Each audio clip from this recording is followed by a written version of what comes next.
1800 kilometre, 18 જિલ્લા, 62 તાલુકા, 355 ગામ, 40 નદીઓ, આ તમામ જગ્યાએથી પસાર થવાની છે સરદાર સન્માન યાત્રા.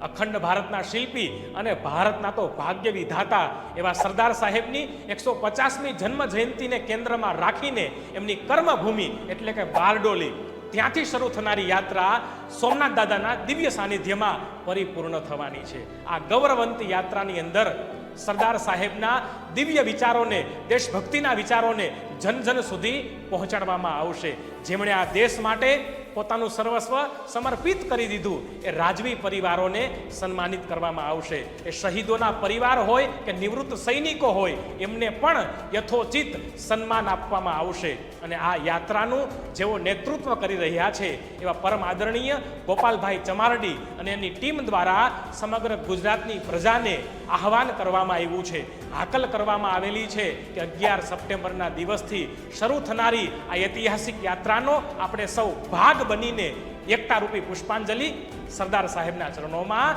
સમર્પિત કરીએ. જય સરદાર, જય ગરવી ગુજરાત.